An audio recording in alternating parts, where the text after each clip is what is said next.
ଆଉ ଆଜି ଏଇ ଜିନିଷ ମୁଁ 4ଟା ରାତିରେ ଆମ ଉପର ସୋରୁମ୍ ସଟର ଖୋଲିଲି, ଆଉ ପ୍ଲସ୍ ଗୋଟିଏ ସଟର ଟେକିଲି, କାଚ ଲକ୍ ହେଇନି ସେମିତି।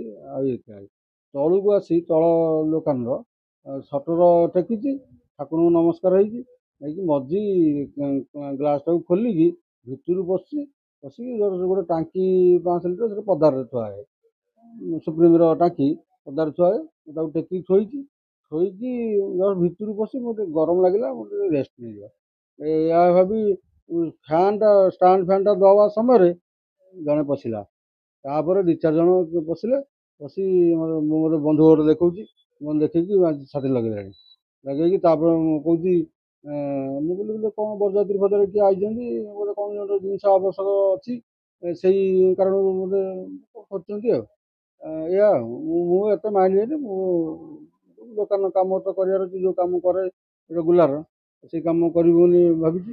ମୁଁ ଏତେ ସେଠୁ ଛାତିରେ ଲଗେଇ ଦେଇ ତାପରେ 2-4 ଜଣ କ୍ୟାସ୍ କାଉଣ୍ଟର ଆଡ଼କୁ ଯା, ଏପଟୁ ଏ କାଉଣ୍ଟର ଆଡ଼କୁ ଯା, ଦୋକାନ ଭିତରକୁ ମୁହଁଲା ପରେ କ୍ୟାସ୍ କାଉଣ୍ଟର ହେରିକା ମୋ ସାଙ୍ଗରେ ଆଉ 2 ଜଣ ଆସିଲେ, ଗୁଳି ମାରିଦିଅ ଗୁଳି ମାରିଦିଅ ଇଏ କରି ମୋତେ ଭିଡ଼ା ଘଷା କଲେ, ଟଣା ଘୋଷରା ହେଲୁ। ହେଲା ପରେ ମାନେ ଟଣାଟଣି କରି ମୋତେ ନେଇ ଭିତରେ ନେଇ ପକେଇ ଦେଇଛନ୍ତି।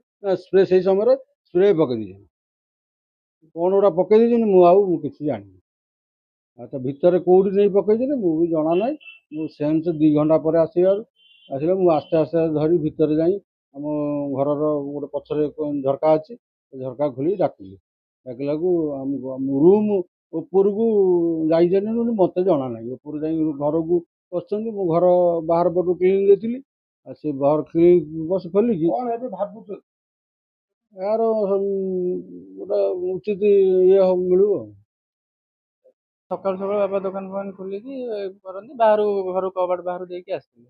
ଆଉ ତ ଜାଣିନୁ ତଳେ ତ କ'ଣ ହେଇଛି, ଆମେ ସଡନ କବାଟ ଖୋଲି ଘର ଭିତରକୁ ପଶିଗଲୁ। 4ରୁ 5 ଜଣ, ସମସ୍ତଙ୍କ ହାତରେ ବନ୍ଧୁକ ଥାଏ।